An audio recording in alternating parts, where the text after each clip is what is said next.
Good morning. My name is Molly Reynolds, and I am a Senior Fellow in Governance Studies here at Brookings.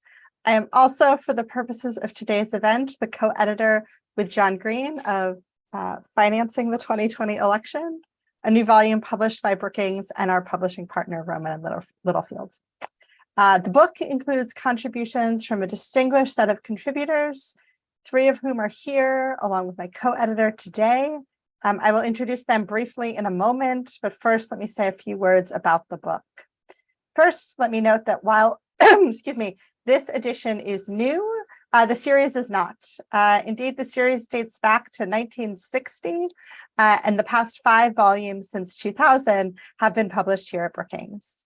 Each volume has sought to provide analysis that is both continuous in that we, excuse me, and our predecessors as editors have sought to document persistent trends in campaign finance, but also that highlights new and significant developments in how campaigns are financed. In that spirit, let me set the stage a bit for our discussion today. Every election has something about it which is unique, and for 2020, that was the particular combination of disease, the COVID-19 pandemic, discord, the divisions between segments of the electorate, including those that led to the insurrection at the Capitol on January 6th, 2021, and downturn, the economic consequences of the aforementioned pandemic.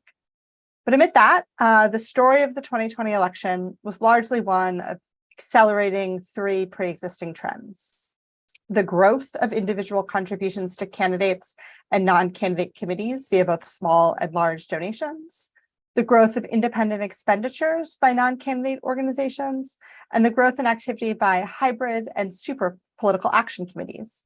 In total, at least $16.8 billion was spent during the 2020 election, which was more than double the comparable figure for 2016.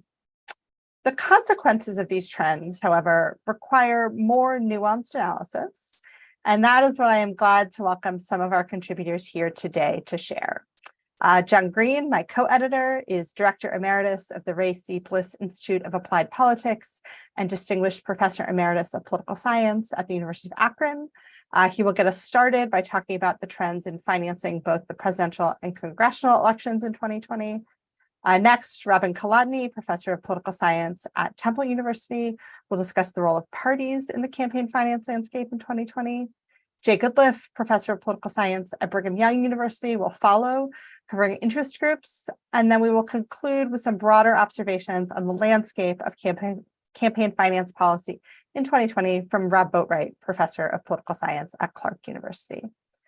Before I turn things over to John, I want to thank a few additional folks whose work was central to this volume. First, we had 2 additional contributors to the volume, Sam Garrett, who provided an overview of the legal landscape underpinning campaign finance in 2020, and Diana Dwyer, who was Robin's co-author for the chapter analyzing parties. Second, David Magleby, who is the editor of the prior editions of this volume in 2012 and 2016, and was involved in a number of editions prior to that, built a real foundation for success on which John and I were grateful to build. And finally, the analyses in this book would not have been possible without the hard work of Brendan Glavin of Open Secrets, who did thorough and careful work to assist each of the authors in preparing our chapters. I speak for us all when I say how grateful we are for his work. With that, I will turn things over to John to get us started. Thank you very much, Molly. In the 2020 election cycle, the finances of the principal campaign committees of federal candidates broke records in real terms, with the presidential candidates raising and spending a total of just about $4 billion, that's billion with a B, and congressional candidates raising and spending just under $4 billion. For the presidential campaigns, the self-financed nomination candidates in the Democratic nomination process help explain part of the dramatic increase in these finances, including, for example, the $1 billion that Democrat Michael Bloomberg provided for his own campaign.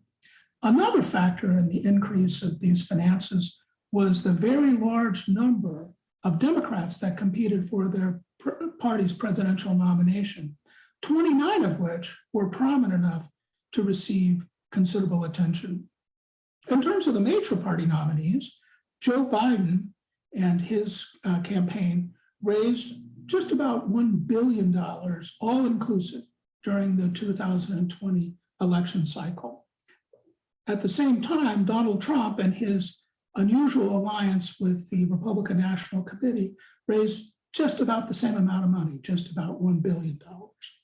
Indeed, Donald Trump reified a common meme in the commentary on presidential elections, that is, of the permanent campaign, by announcing his reelection on inaugural day in 2017 and maintaining an active fundraising and campaign apparatus throughout his term in the White House. Of course, Donald Trump continued this process, this trend after his defeat in 2020 and indeed into the present election cycle. The Biden campaign also innovated, however, particularly in general election finances. After lackluster nomination finances, the Biden campaign was able to raise extraordinary amounts of money for the general election, so that as election day approached, the Biden campaign actually outraised and outspent the Trump campaign. As for the finances of congressional campaigns, the increase of especially competitive races was also a factor, especially two special elections for the US Senate in Georgia, the election of which actually occurred in the next election cycle early in January of 2021. Another factor was an increase in the number of congressional campaign committees in both House and Senate races. More candidates, just like there were more candidates in the presidential race.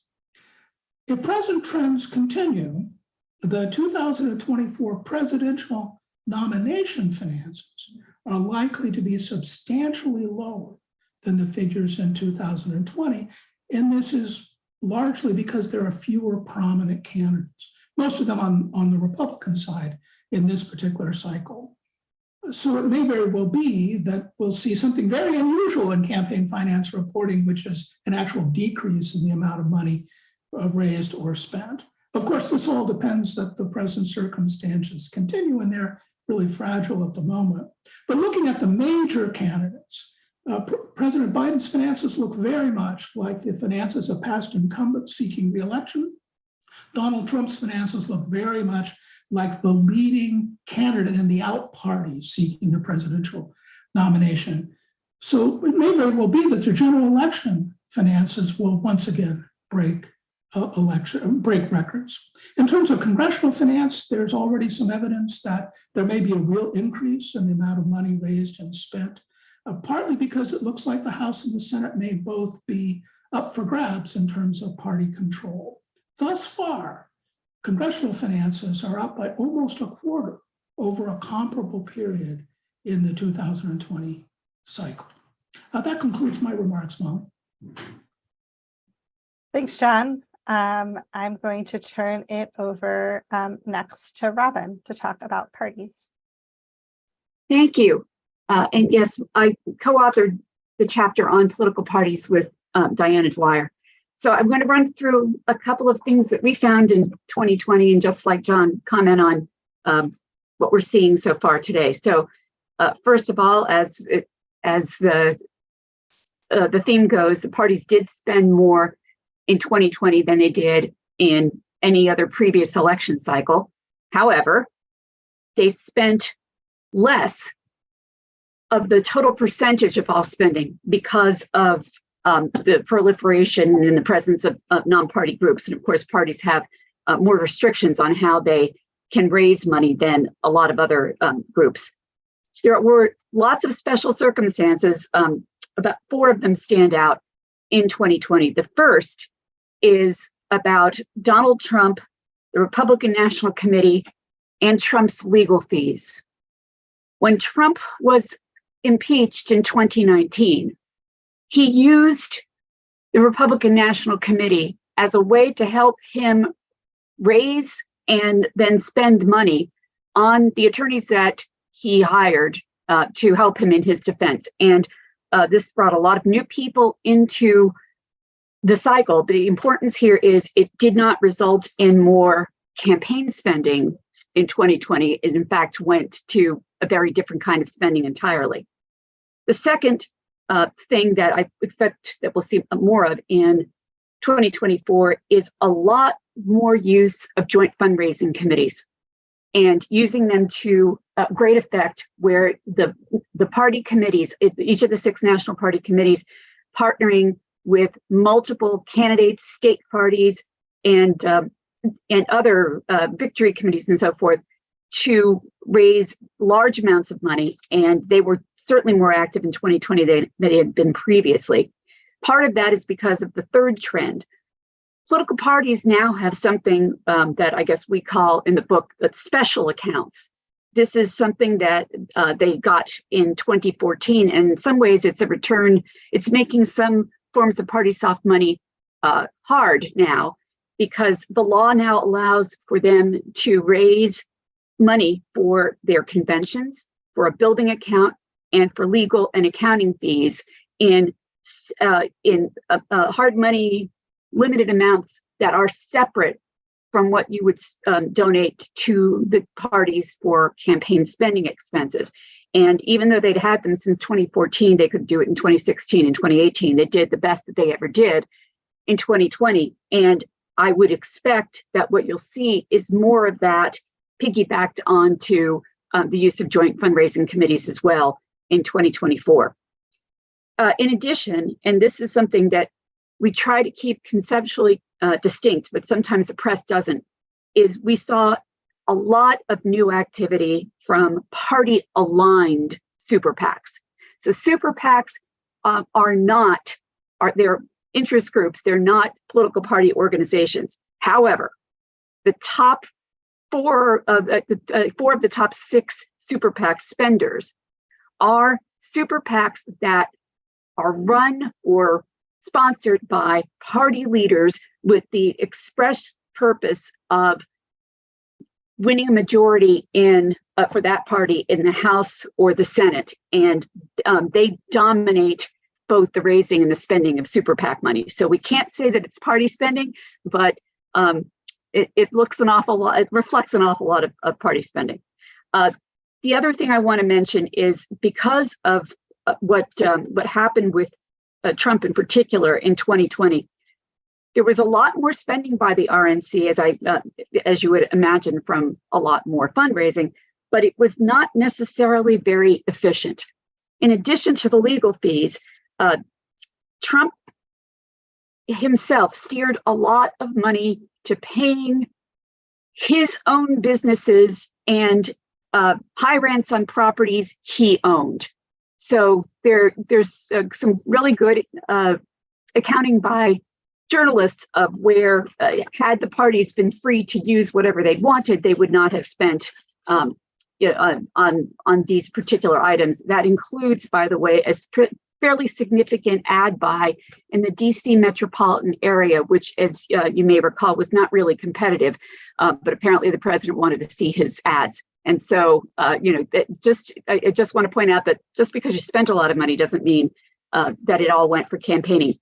One other thing that I'm sure others will talk about that we should be paying attention to is that the Act Blue and Win Red, which are party aligned, but they're again not party, technically hybrid PACs. These are the organizations that help with the fundraising platforms for all of the aligned interest groups and party organizations. And WinRed only became established in 2020. Act Blue has been around a lot longer, but in 2020, Act Blue accounts raised and spent $4.32 billion, and WinRed $2.24 billion. And you can see to date, there's $320 million that Act Blue has for the first 6 months of this cycle. And the same, WinRed is $183 million.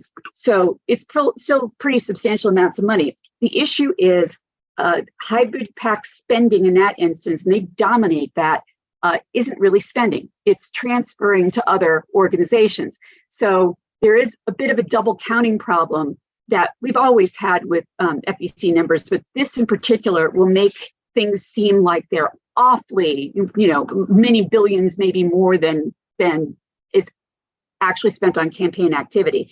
Finally, just to point out that if you pull the records for the first 6 months of what the parties raised and spent in the last presidential cycle and this one, what you'll note is that by this point, the Republican National Committee had raised $97 million. And in this cycle, they raised $44 million. The drop is because the Trump's preferred vehicle became his PACs, his super PACs, not necessarily the Republican National Committee. And again, as legal woes mount, he does raise more money, but this time he's not running it through the Republican National Committee as he had past. Other spending patterns seem very similar for the party's Hill committees, because of course they're limited in coordinated expenditures and contributions, but even their independent expenditures follow everything that you would expect, except of course, as John Green mentioned, for the two Georgia Senate races. And I'm just for one relieved to say Georgia's not having a Senate race. The special circumstance there is of course about its runoff mechanism. And so yes, while those elections did happen technically in the 2022 cycle, an enormous amount of fundraising still did happen in November of 2020. And finally, one thing that I'm sure others will talk about, but parties are mobilizing for this already, is an increased expectation that they will need to raise and spend money for legal challenges, for recounts, for all these kinds of things. And that, again, it isn't exactly campaign spending, but it is a different kind of obligation that the parties have. And so I'll stop there. Thanks, Robin. I suspect many people who live in Georgia and have had to watch years of campaign ads are also grateful that there is not an election there in the Senate this year. All right, I'm going to turn it over to Jay, who's going to talk a little bit about interest groups. Jay? Thank you, Molly. Thank you for moderating our panel this morning. I also, although he's thanked earlier, I also want to thank David Magleby, who, besides editing previous volumes, was also worked on the interest group sections of the financing volumes, including with me last time. And so the work that I'm presenting here builds on work that we did together and that he did previously. Again, my name is Jay Goodliff from Brookings University, and I wrote the chapter on interest groups in our most recent financing volume. There are three primary channels through which interest groups attempt to affect and influence elections. The first channel is as a traditional political action committee, or PAC. The second channel is the more recent and highly publicized channel as a super PAC. And the third channel is through tax-exempt organizations. And I will talk about each of those in turn. For traditional PACs, what characterizes a traditional PAC is that the traditional PAC can raise money from its membership, especially for businesses and labor organizations, but they must raise them in limited amounts, and then they can contribute them to candidates in limited amounts. They can also spend in unlimited amounts on independent expenditures, but the primary way that they try to influence is direct contributions to candidates. And for 2020, the story is that traditional PACs mostly followed the patterns that they had before, only with more money. So in 2016, in real dollars, they spent $1.5 billion, and in 2020, they increased to $1.9 billion. Now, if we classify these political action committees into three rough groups: business and trade organizations, labor organizations, and say ideological and issue organizations, most of the contributions came through ideological and issue organizations, political action committees. Another feature that was similar to previous elections is that this money mostly goes to incumbents, and this is especially true in the House. Some of these organizations are very oriented towards the parties. For example, the Republican More oriented to the Republicans is the American Bankers Association, and more oriented towards the Democrats are for instance, the unions like the American Federation of Teachers, and some organizations contribute to both almost equally. For example, the Realtors donate to both, contribute to both the Republican and the Democratic Party roughly equally. So that, again, the story for traditional PACs is that it's more of the same, but with more money. Of course, the big story that's been occurring in campaign finance over the last few election cycles is the rise of super PACs, especially working through independent expenditures. And what makes a political action committee super is that they can raise money in unlimited amounts, and they can spend it on an unlimited amounts as long as they do not coordinate directly with the campaigns or with the candidates. And so in 2016, super PACs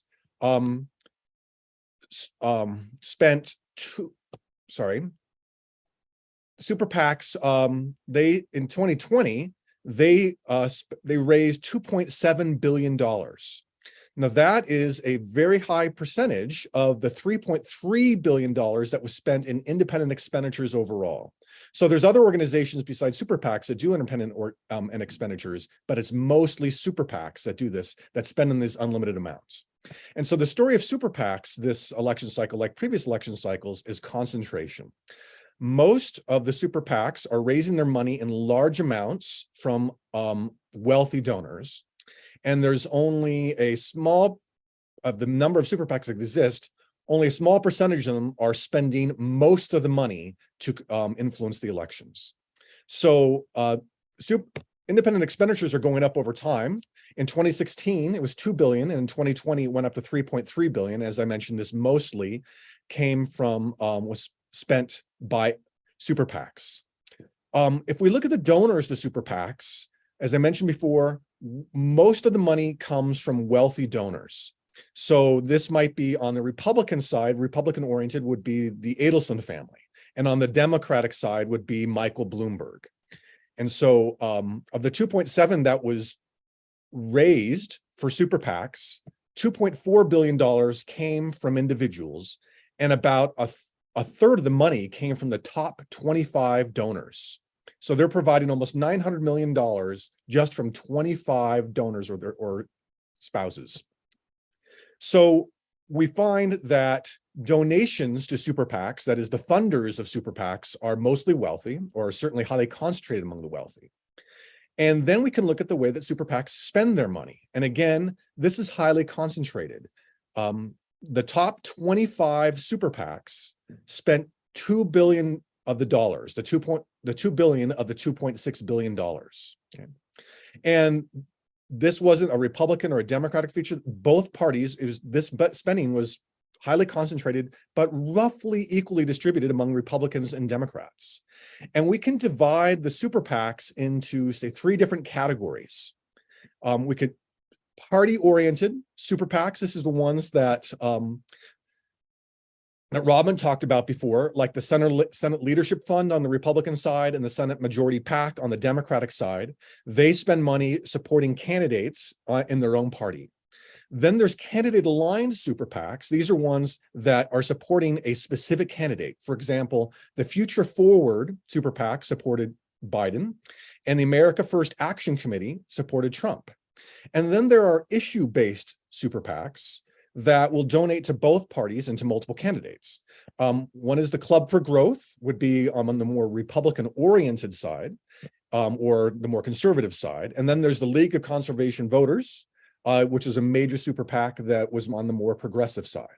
Now, of this $2.6 billion that was spent in elections by super PACs, about a third was spent by each of those categories. A third by the party-oriented, a third by the candidate-aligned super PACs, and a third by the issue-based super PACs. Now, in the most competitive races, sometimes the super PACs spent more than the candidates did. This is especially found in the Georgia Senate runoff elections.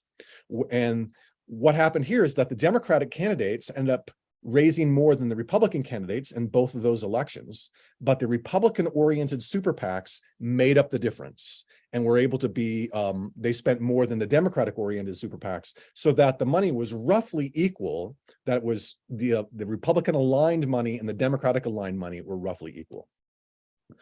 The third major channel through which interest groups affect elections is through tax-exempt organizations. Now, tax-exempt organizations, they can't spend all of their money on elections. Otherwise, that's the IRS requires them to spend less than a majority, but some of them spend up close to a majority. Just on your, all you have to spend is 49% or less, and it will work. On the Democratic side, some of the major organizations was Defending Democracy Together, and on the Republican side, Americans for Constitutional Liberty. These were both tax-exempt organizations that spent money on elections. And then there was organizations such as the 1630 Fund, which didn't really spend money directly on elections, that is, funding candidates or spending money on ads supporting candidates. They were spending money on elections, turnout, and ballot access. And they ended up spending, according to their own reports, over $400 million on the election, the 2020 election, for those to support those causes. And if we classified them as a super PAC, they would have spent more than any other super PAC in the 2020 election. So we see that they can work through other channels. They often will even donate themselves as a tax-exempt organization to super PACs, which then can turn around and spend that money on supporting or opposing a particular candidate. The last thing I want to mention is that this is more the same, is that these outside organizations, interest groups, often will be the more negative people, more negative players when they're doing advertising in these different elections. So it's often the case that candidates will advertise in a more positive or contrasting manner, highlighting their candidate's characteristics, own characteristics, and the outside organizations such as super PACs and other interest groups will come in and will oppose or attack the other candidate. So super PACs are often spending, and interest groups generally are often spending in a negative way, and that's more of the same of what we've seen from previous elections. Thank you. Thanks, Jay. Before I turn to Rob, I want to remind viewers that you can submit questions for the speakers by emailing events@brookings.edu or via Twitter using the handle @BrookingsGov and the hashtag #electionfinance. We will turn in a couple moments to some initial questions from me and then to questions from the audience. So you do still have a chance to get in any questions you may have. All right, over to Rob to talk a little bit about sort of the big picture landscape here. Thanks, Molly. I want to start by saying that it's really an honor that Molly and John asked me to write the concluding chapter to financing the 2020 election. Particularly because this is the 60th anniversary, as Molly mentioned, of the first volume in the series. In reviewing prior year's editions of this book, I was struck by the fact that so many previous elections produced one big story that reformers or people who are perhaps more casually interested in campaign finance than those of us on this webinar are, could take away. For instance, there's the election after the McCain-Feingold reforms, the election where presidential public financing collapsed, the one after Citizens United, and so on. There are many stories I think that people will tell about 2020, but I don't know that there's one big campaign finance story that people would take away, or that the stories that they tell will necessarily be about campaign finance. I think in many ways, this is because there have been so many things going on that people are worried about election reform, probably have a lot of other concerns than campaign finance at the moment. Nonetheless, in my chapter, I did try to focus on several developments that I think we can anticipate reformers kind of latching onto in coming years, both within Congress and outside. These mostly pertain to the presidential campaign, but many of them have implications for Congress as well. First, I'd argue that in 2020, political elites and American citizens grew increasingly interested in the symbolic value of small political contributions. The DNC, for instance, established a threshold number of unique contributions as one of the criteria for participation in the primary debates. This may have led to inefficiencies in campaigning, as many candidates spent a lot more money raising contributions of, say, $1 or so than they were bringing in. Although the donor list may have had long-term value for candidates or the party, Democratic primary candidates were treating contributions not as fuel for the campaign necessarily, but as symbols of grassroots support. This symbolism is not just a Democratic thing either. You may have noticed that Republicans are doing this in their 2024 debates as well. To get into the debates, one of the criteria is, again, having a threshold number of donors. The pursuit of small donors can also lead to abuses, though, because small donors can eventually become big donors. This was illustrated in April 2021. There's a series of New York Times articles that investigated the pre-checked box strategy in the Trump campaign's fundraising emails. Many people who thought they were making small one-time contributions failed to diligently uncheck all of the boxes in their emails and wound up giving much, much more than they anticipated. The Trump campaign, however, wasn't unique in employing this strategy, and subsequent Times articles noted instances where Democratic Party fundraising appeals had done this as well. Second, super PACs played a much less significant role in the presidential nomination process than in other recent years, and their activities bore little resemblance to the 2012 or 2016 elections. This was largely a consequence of Democratic candidates' opposition to them. Only one of the Democratic primary candidates had super PAC support in excess of $5 million, although, as John has pointed out, there were a couple self-funding candidates in those races who spent far more than the other candidates combined. However, as Jay has noted, super PACs did play a major role in many congressional campaigns where the public was perhaps less focused on the individual donors, who was less likely to draw conclusions of the candidates based on their super PAC support. Another super PAC-related concern in 2020, though, was the role of so-called scam PACs. Scam PACs, as defined by FEC Commissioners Weintraub and Revel, are, and I quote, political committees that collect political contributions, frequently using the name of a candidate, but which spend little to none of the proceeds on political activity benefiting that candidate. Scam PACs have existed since the Citizens United decision, but it's been difficult to reach consensus on what they are, how much of a problem they are, or what to do about them. Most research concludes, however, that scam PACs have disproportionately been a problem on the right, that they prey upon older and less technologically savvy donors. Some people in the Trump campaign claimed in 2019 that they were finding it difficult to compete with other groups that were using Trump's name in their fundraising. And third, the most unprecedented feature of the 2020 election was the degree of post-election fundraising by the defeated presidential candidate. No other defeated president has ever raised money so aggressively to dispute the election result. One report from early December estimated that Donald Trump and his allies raised over $200 million in the month following the election. This was, in fact, more than Trump had raised in the month preceding the election. Trump and the RNC spent some of this money on election integrity efforts and other legal challenges, yet much of the Trump money remained unspent as of early 2023. One analysis concluded that in the month after the election, approximately $10 million was spent on legal costs, while over $50 million was spent by Trump and Trump-affiliated groups on advertising. Well, it's not unusual for campaigns to allocate money for litigation around close outcomes.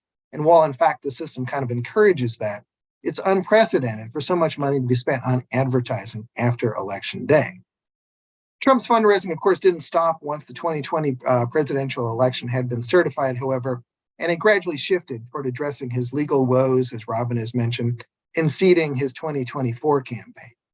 One thing Trump didn't do, however, was to offer financial support for Republicans seeking congressional office in 2022. Some Republican leaders worried that Trump's 2022 fundraising interfered with fundraising for the party's own candidates in the midterm elections. So, what sort of policy response might be appropriate in thinking about these things? Well, for several years, Democrats in Congress have floated this sort of all-purpose reform bill, the For the People Act, which includes, among other things, new disclosure rules for dark money groups, a voluntary small donor matching program, greater coordination restrictions for super PACs, and FEC reform. I think it'll surprise no one in the audience when I point out that the likelihood of enacting the For the People Act is pretty low. The bill is generally served more as a symbolic statement of Democratic priorities surrounding campaign finance and elections more broadly. Republicans in 2021 responded to this with a similar omnibus bill that was largely deregulatory, lifting a variety of existing contribution limits, disclosure rules, and coordination restrictions. This bill, like the Democratic bill, is not really a serious policy proposal, but instead a symbolic statement of principles. Despite this partisan impasse, though, I think there are some smaller steps Congress or the executive branch might take to address some of the things I've described. There may well be a bipartisan constituency for reforms that would address scam PACs, pre-check boxes, or other deceptive fundraising practices. And there may be bipartisan agreement on doing away with the separate party fund for litigation expenses. But the dilemma, as I see it, is that many plausible reform ideas come off in the current context as being responses to Donald Trump and his campaign. And as long as this is the case, Congress is likely to polarize and block even the smallest changes. This is a pattern, of course, that goes well beyond campaign finance to other issues, including executive authority, corruption prevention, and voting. In the absence of a path forward at the federal level, reformers have little choice but to continue to focus on the state and local level and in skirmishes with the Supreme Court about what's permissible there. Now, at the time I wrote this chapter, it seemed like we were really in an unprecedented situation where both parties' presidential campaigns were frozen, while the two elderly frontrunners pondered whether or not to pursue the nomination. Now that we do indeed seem headed toward a Biden-Trump rematch, we see many of the same phenomena that have characterized prior years. President Biden seems positioned to substantially outspend Donald Trump, but it's unclear how much this will matter. Super PACs associated with the Trump campaign continue to raise money that's been much of which has been channeled into addressing Trump's mounting legal troubles. And as was the case in the 2012 and 2016 campaigns, super PACs have played a larger role in the Republican presidential campaigns than in Democratic ones. And the lines between candidates' campaigns and those of their super PACs are as blurry as ever. As the country focuses more and more on somewhat bigger and maybe scarier questions about democracy, however, I think what struck me the most is how routine the post-Citizens United rules have become.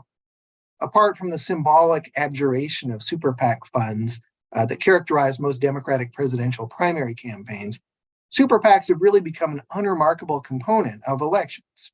In my overwhelmingly Democratic home state of Massachusetts, for instance, all of the primaries for statewide office in the last election were really battles between super PACs.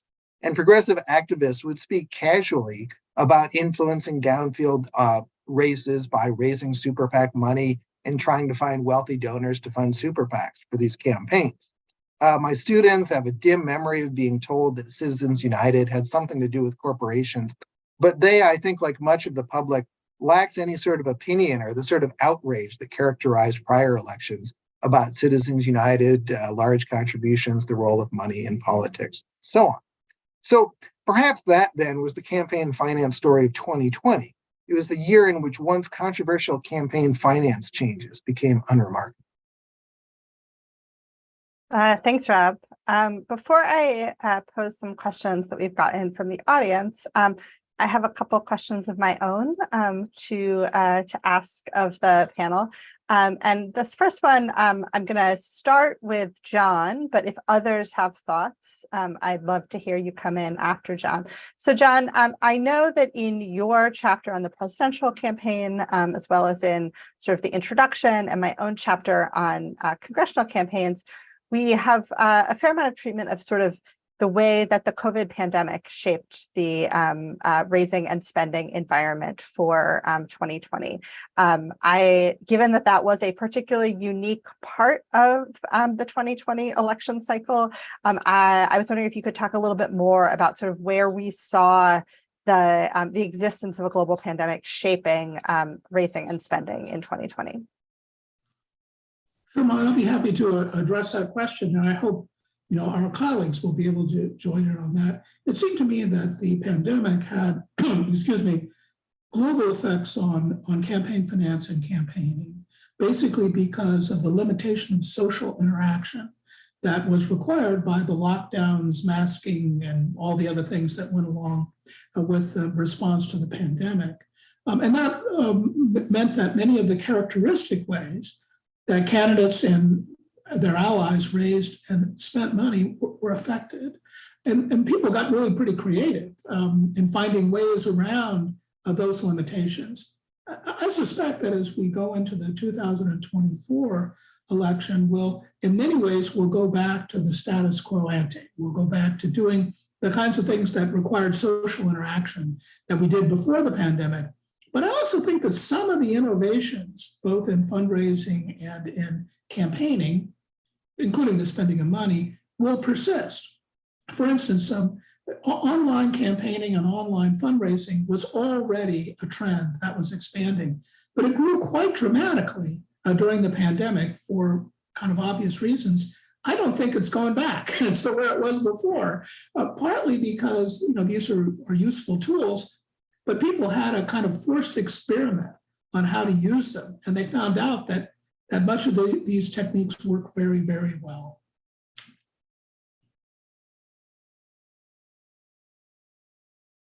Others have thoughts on sort of the particular role of the pandemic in shaping what we saw in 2020. Oh, I have a couple of things to say about that. First of all, of course, for the parties, the nominating conventions, after a lot of dramatic twists and turns about how they would operate, both ended up being pretty much completely online events. And I can't imagine that we return to the full throttle in-person event with a huge host committee in one location that we had prior to COVID. So I'm sure that there will be more of an in-person component for the conventions, but the hybrid model just is too convenient for a lot of people, especially delegates who might have to pay for their own travel. But one thing that I noticed that I think is probably here to say about during COVID was that fundraisers realized that it really wasn't necessary to hold a big event in order to collect a lot of money.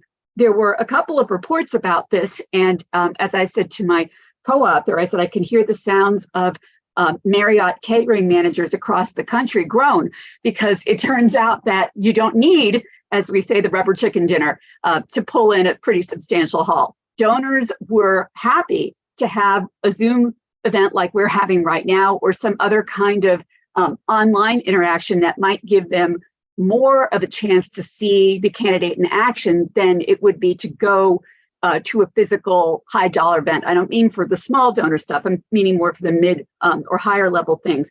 And I just can't see that we're going to go that way again, because also, as John said, we already were moving toward online fundraising in social media. And now, of course, we have a whole generation of younger activists on both the left and the right who operate in this cheap communication space. And I don't expect that that we're going to see. I mean, you keep wondering when will TV fall by the wayside, and we're not probably there yet, but we're getting closer as more ways of advertising are available that are very different and were the kinds of things that COVID encouraged, like more use of streaming services, like more video on demand kinds of things. And that is also, it's a really murky area for the Federal Communications Commission because it's not clear where that reporting happens, if it isn't on broadcast and so forth. So it's actually can be a little stealthy as well. So I don't think there's any question that COVID has changed the way that both parties see their operations, especially for me in terms of events around fundraising.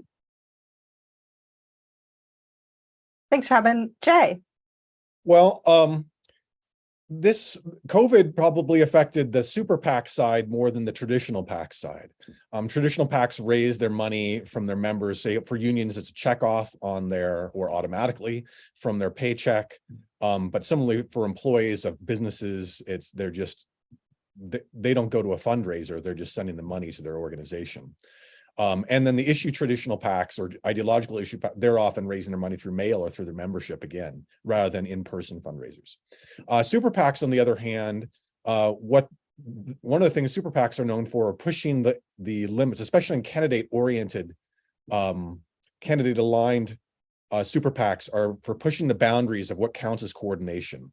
So what might happen is that a candidate might come and speak to a bunch of big donors of a super PAC or potential donors of a super PAC, then leave the room, and then the super PAC organizers will then ask for the money.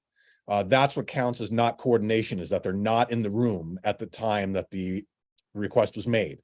That wasn't possible with COVID, right? They didn't have those kinds of they didn't always have those kinds of fundraisers. And I would expect that to return a little bit more for 2024, where especially among candidate aligned super PACs, where the candidates, where they have those in-person events. For the other kinds of super PACs, like party aligned super PACs and issue-based super PACs, I don't think that they were doing this in-person events very much. I think that there was not much change in 2020, and I expect that to continue in 2024, that they raised. I mean, when you're raising money from a large donor, that might continue to be a personal interaction, but I don't think that personal interaction actually changed during COVID. I think that they wore their masks or whatever they did, and then still made the request for a big donation. Thanks, Jay. Next question I'd like to pose is, again, targeted a little bit at Robin and Jay based on things that you said, but again, Rob or John, if you have comments, I'd love to hear them. So Robin and Jay, you both talked in your discussion of super PACs about these party aligned super PACs. And I don't have to tell anyone watching this webinar that we are in a moment of some pretty stark divisions within particularly the Republican Party. So both, there's this question of, I think we would probably all agree that Trump remains the front runner in the presidential nominating contest on the Republican side, but there are a range of folks mounting strong challenges to him. And then on the congressional side, it's Monday, October 16th. We are on something like day 13 without an elected Speaker of the House. There are huge divisions within the House Republican Conference. There are divisions within the Senate Republican Conference over sort of the future leadership of that body in the form of Mitch McConnell or otherwise. So I'm just curious, we have these kind of very strong party aligned super PAC actors in this space. Do we see any of these sort of intra-party tensions playing out in their behavior? How should we think about that? Again, right now, it's especially on the Republican side. I think there are some, we can imagine some ways some of this might happen on the Democratic side, but maybe Robin, I'll go to you first and then to Jay. Oh, I'm so glad you asked that, because I predicted what I'm about to repeat literally as Kevin McCarthy was saying this. So if you recall that one of the concessions that the far right got from Kevin McCarthy when they selected him as Speaker was that he wouldn't use a party-aligned super PAC, the Congressional Leadership Fund, or any super PAC that he helped do incredible fundraising for. And Kevin McCarthy is a very successful, very prolific fundraiser. He wouldn't use those resources to primary these far-right candidates, and that is to go in and sponsor someone else that's also running as a Republican, because, of course, those districts are very Republican-oriented for the general election, but that's a very different question about who will represent the Republican Party. So while apparently Kevin McCarthy was saying this, and I said, well, if I was Kevin McCarthy, I think that promise is apparently done if you remove me from power. And that apparently he was saying, well, there are a lot can happen between, now and next spring in terms of what happens in the primaries. And in another study that Dwyer and I did, we looked at how in 2014, the parties were still reluctant to get even their party-aligned organizations involved in primaries, but they used their friend and proxy, the U.S. Chamber of Commerce, to successfully defeat 7 Tea Party members in their primaries because the U.S. Chamber of Commerce has made it very, very clear. Votes about the debt ceiling, things like government shutdowns, no. We can have a discussion about lots of things on the agenda, but this is a very important problem for the financial sector. So I would not at all be surprised that one of the fallouts of this, and as we're seeing more drama coming, is that the primary candidates are probably now being very actively recruited with promises of significant support from McCarthy and his allies and so forth in some of those key races, and probably even a few more that we're not paying attention to at the moment. And this is it's a really tough time, as looking at the parties. I personally never like to see one party being overly dysfunctional, because it then takes away from what the general election message is going to be and what the leadership will be. But this is a self-inflicted wound right now. And the Democrats who've shown some problems with this have succeeded getting past this in more recently, especially after the gubernatorial election in Virginia, where the Democratic progressive left, who had been making some noise about how the budget compromises Biden supported were a little too establishment. As soon as they saw that a Democratic seat shifted right, they all kind of fell in line. And so that's what I'm expecting to see. But we've not seen the party aligned super PACs to be weaponized for an intra-party division, but I think we're going to see it now. Thanks, Robin. Jay, anything to add? Well, one of the things we've known about anyone who works in House leadership or Senate leadership, so for example, in Kevin McCarthy as House Speaker, until he was, I guess, deposed, was that you, in order to get into that leadership role, you need to be a good fundraiser. If you're not a good fundraiser, you can't even be considered for that role. Especially as the parties have become more important within the House and the Senate in terms of setting the agenda. This is particularly true in the House, but Senator Schumer is an excellent fundraiser. Senator McConnell is an excellent fundraiser. And so even though the Republicans are talking on that side, as long as Senator McConnell has Stephen Law working for him, who is a fabulous fundraiser for the Senate leadership fund and other super PACs as well, he's going to be a force to be reckoned with. You're going to have to figure out not only how you're going to replace him, McConnell, but how are you going to raise the funds that he's currently raising. So unless you can make that a credible case for that, then we're still going to see among anyone that's in the House leadership or the Senate leadership, the requirement is that you have to be an excellent fundraiser for your party and for other candidates through, say, your leadership PAC, which is what rolls up under a traditional PAC in this case. Thanks, Shay. Rob, go ahead. Well, I think to follow up on what Robin has said, in a lot of ways, this is a problem that's been brewing in the Republican Party for a decade now. Democratic super PACs have generally been very hierarchical. They've really been extensions of the party leadership, and Republicans, going all the way back to the 2012 presidential election, super PACs on the Republican side have behaved very inefficiently.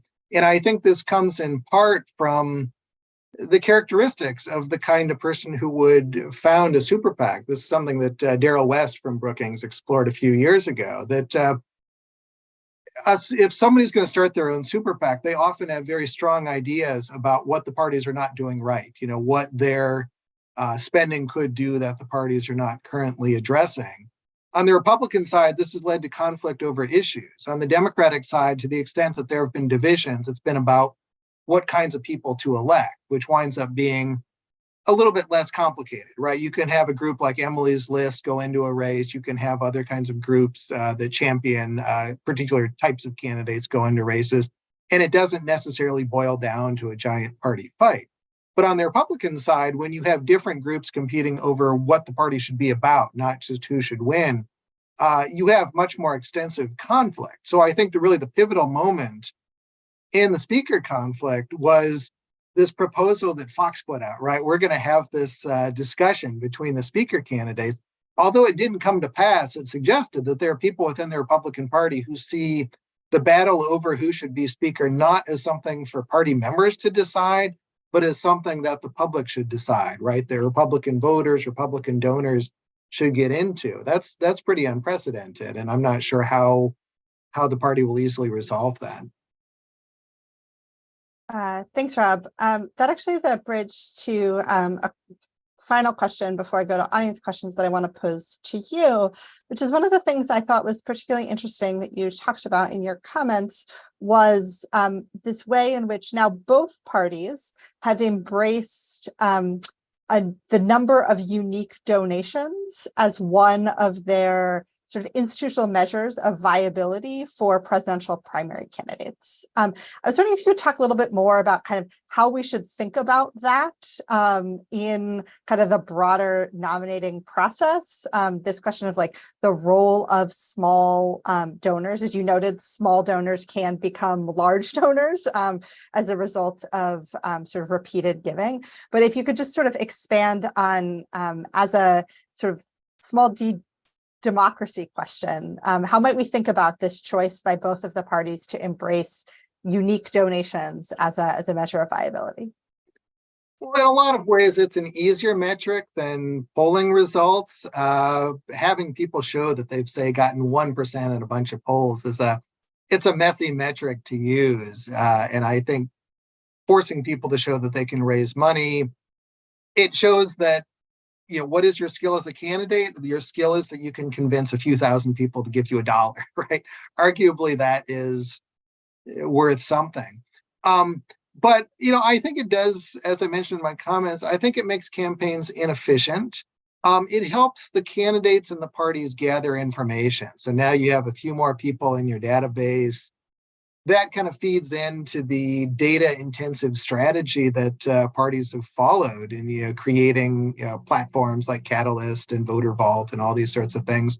So it's a way to get candidates to help the party. Perhaps it works well that if, say, somebody like Vivek Ramaswamy can attract new donors who have no history in the Republican Party, well, they're pulled in, right? And now they can be contacted again and again by other people in the party. So it's good for them, but there's a troubling downside. There's not only this issue of the pre-check boxes that I mentioned, but platforms like ActBlue and WinRed routinely disclose all of their donors.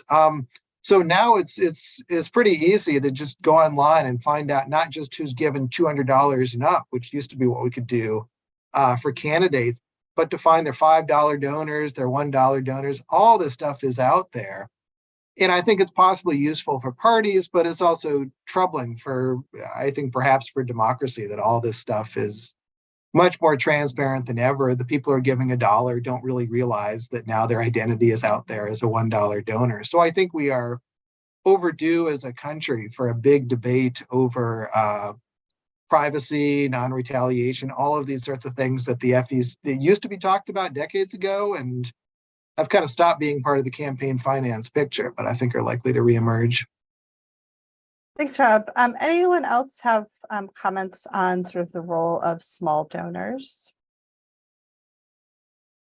One thing I would quickly is that what the Obama campaign really showed everybody starting in 2008 is that one of the big values of a small donation, $1 or $5, is that that person is now literally invested in a way that they had not. And so donors are also voters. And I think that this has been an asymmetrical advantage for the Democrats.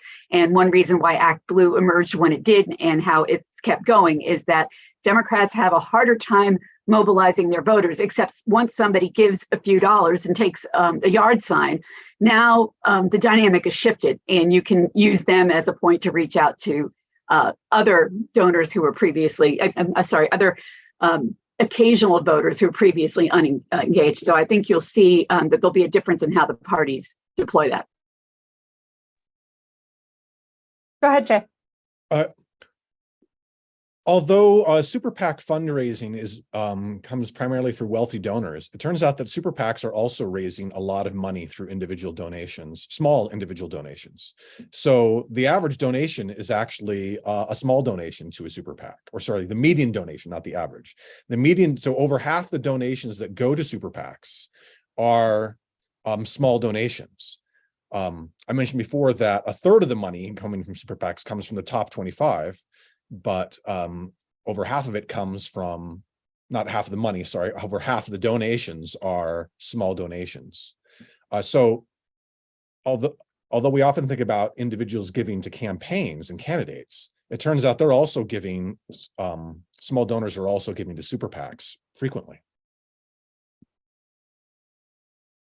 Thanks. I'll just make one other observation in the congressional context, which actually ties back in to the first question that I posed about the sort of consequences of COVID.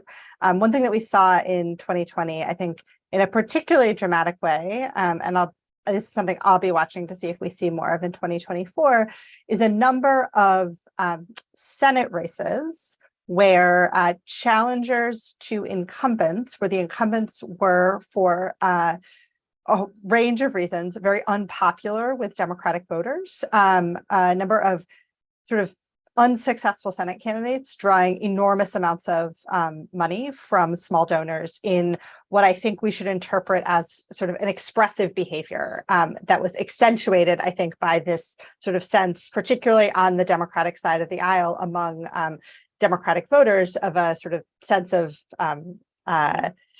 not helplessness, but just a desire to sort of do something during the 2020 campaign. So we saw this in Kentucky with Amy McGrath. We saw it in South Carolina with Jamie Harrison.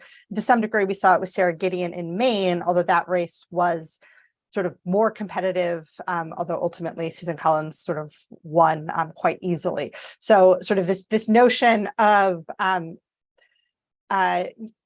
donors using their small donations in an expressive way, I think is something that I at least will be paying attention to see if we see more of that going forward. I'm going to turn now with our last sort of 14 minutes to some questions that were submitted from audience members. If you are watching and have additional questions, again, you can submit them via email to events@brookings.edu or on Twitter by tweeting @BrookingsGov using the hashtag #electionfinance. The first question that I'd like to pose, and I'll sort of open this up to the whole group, is most of what we've talked about so far is federal regulation and federal campaigns. But obviously, states also set to some degree their own campaign finance policies.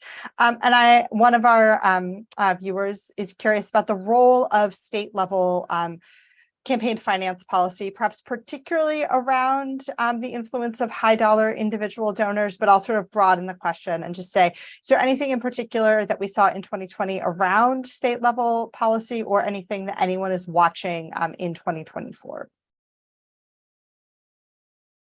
Go ahead, Rob. Oh, I think a lot of the reform energy around state elections these days is focused on things like ranked choice voting, other types of voting reforms. I think there's a sense of exhaustion regarding campaign finance. The Supreme Court has really very vigorously pushed back against efforts by the states to come up with stronger regulations than the federal government has. So there are a few things on the margins. States can impose disclosure requirements, sort of like what the Democrats have talked about in Congress. So a number of states have these detailed disclosure provisions where a super PAC basically has to say, when they put up an ad, these are all of the, these are the top 3 donors we have, or something like that. So you get these kind of big unwieldy disclaimers that, for the savvy viewer, give you a sense of where that super PAC is coming from, especially if the donor is a consequential individual. So there's a lot that can be done in terms of disclosure. But other than that, I think, the kinds of folks who would push for campaign finance reform are the same kinds of people who would push for voting reform, who would push for other kinds of stuff. So I think the energy this year is really kind of diverted into other sorts of things. Thanks, Rob. Others have observations on the states here and how state policy might make a difference.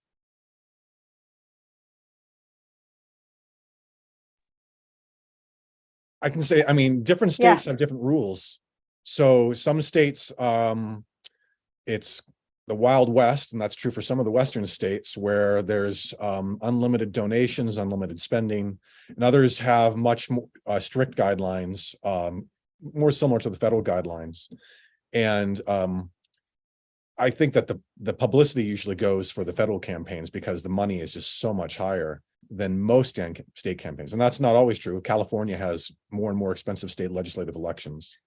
But some of the states, it's like Rob was saying, that sometimes it's the most that you're going to push for is disclosure, and they allow almost everything. And then you see some states that are actually clamping down and trying to make even smaller requirement, reducing the amount that can be contributed, or are experimenting things like with public financing to try to encourage even more small donations.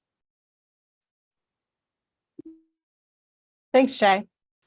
Next question from an audience member, and maybe I'll go to Rob first on this, and then we'll see if others have thoughts. So Rob, you touched on this a little bit in your comments about kind of the evolving place of Citizens United, both legally and then kind of in our discourse and understanding of the campaign finance landscape.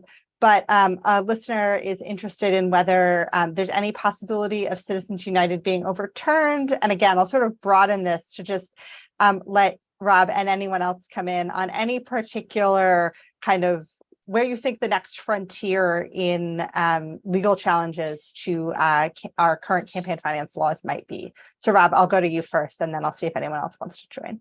I mean, maybe I'm being overly cynical, but I don't foresee the Supreme Court reconsidering Citizens United anytime soon until the makeup of the court changes substantially. As I mentioned in my comments, I think that people on the left have learned to live with it, and in many ways to thrive with it. Super PACs are really a big part of Democratic campaigns, as Jay has kind of pointed out, and that's true not only in Congress, but at the state level. At the same time, none of the people who are beneficiaries of these things want to make a point of saying, Citizens United was not a bad decision. So I think we see a lot of Democrats who benefit from super PAC expenses, but nonetheless will be quiet about that, or will sort of pay lip service to doing away with Citizens United. So things could change, but I don't see a whole lot of energy behind that over the next few years. Go ahead, John. I agree with Rob completely. I don't think there's any realistic possibility that Citizens United decision will be reversed. However, there is one area that seems to be ripe for litigation, and I suspect we'll see some of it, and that is on the definition of what an independent expenditure is. What does it really mean to coordinate or not coordinate with a candidate? And, most people who pay attention to this would use the word fuzzy to describe those rules. So I think there's a place where we might see the federal courts, if an appropriate case came up, change some of the rules that influence how Citizen United actually operates in the real world.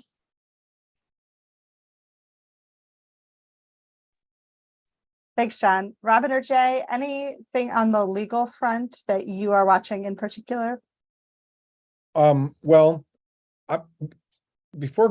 looking forward, I just also want to look back a little bit, that when Citizens United occurred, and then Speech Now that followed, the expectation was that businesses would get directly involved, that they'd spend out of their revenues on spending on elections. And that has not actually come to pass. Businesses have done it occasionally. And often when a business jumps into a political fight, they get burnt. And they realize they don't want to do that because they're going to hurt some of their customers or their consumers or turn them away. And so they have not joined in. Now, on the other hand, individuals associated with businesses have jumped. That's where the real action is in super PACs. That's where the big fund donors are. So when we have a particular legal decision, we may not understand what the consequences will be. These were not the expected consequences. Going forward, the places that you see the legal challenges being raised or starting to be raised are on disclosure. That raising at least the disclosure limit. So the $200 limit was set quite a while ago, never indexed to inflation. And so what was a small donor today is different than what was a small donor years ago, at least in real dollars. And so there's a big change there. And so this is among the ideas of privacy, that we should allow people to express their preferences, at least in small amounts, without having their names recorded where anybody can look them up and perhaps harass them. So that's one of the places, at least, that we're going to see that going. The other place that you sometimes see this going is on trying to restrict foreign money, especially as it comes through tax-exempt organizations. And since you don't have to, tax-exempt organizations do not need to declare their donors. They're IRS regulated rather than Federal Election Commission regulated. And so in theory, a foreign donor can donate to a tax-exempt organization. That's okay. But then the tax-exempt organization can then take some of their money and spend it on elections, or even donate to a super PAC. And so we see when the money is given to a super PAC or spent as independent expenditures, but we don't see where the money is coming from. So that opens up the opportunity for, we don't know where the donations are coming through. And sometimes you see journalistic accounts which are trying to trace the money. And this is sometimes what's called dark money. And so that foreign money, most Americans and certainly members of Congress don't like foreign money coming in. And so we might see that as a way of trying to regulate. That's one of the few places actually that Republicans, some Republicans at least, are in favor of increasing regulations. Usually Republicans are on the side of decreasing regulations in campaign finance. And in this case, a lot more Republicans are in favor of increasing regulations. Thanks, Robin. Thank you. I would add that I agree. I think there's a lot less devotion to overturning Citizens United than there had been in previous cycles. And one reason that we haven't mentioned is because the Walt Disney Corporation might be successful in using Citizens United to counter Governor Ron DeSantis's actions against them, because they are currently suing him, saying that if a corporation has free speech rights, then if we disagreed with Don't Say Gay and the governor came after us, then we're being assaulted for our free speech rights. I don't think anybody saw that kind of logic coming. And in fact, the recent cases in Florida, Disney Corporation has dropped some of the other charges so that they could focus pretty exclusively on this argument. So I think we'll all be fascinated to see where that goes. But the other thing it's a different kind of disclosure problem is that, of course, what Citizens United did, most people, when they hear corporations, they think, like as Jay was saying, that corporations that sell things. But just as more important, really, is the idea that you can use a corporate form to disclose your couple of wealthy friends that do this. And now, today, is the very last day you can go to the Federal Register and find this, where you can put a comment in on the FEC's newest call for more regulation of artificial intelligence in its use in campaigns. That is, if you have to disclose that you used AI to generate images and so forth. I think that, it wasn't that long ago, a lot of us can remember when fact checking became a really big part of campaigns about making them honest. I think that this thing about use of TikTok and of artificial intelligence is going to be really important, because the groups most likely to rely on those are the ones that have gone out of their way to obscure the identity of their donors in the first place. So those are the two things that I would watch. Thank you, Robin. I think it's fitting that we have left our conversation about a book for which we are celebrating the 60th anniversary with a brief mention of artificial intelligence, and more generally a discussion of kind of where we all perhaps see additional developments coming in the future. I think we will leave it there for today. Thank you to John, to Robin, to Jay, and to Rob for being with us today.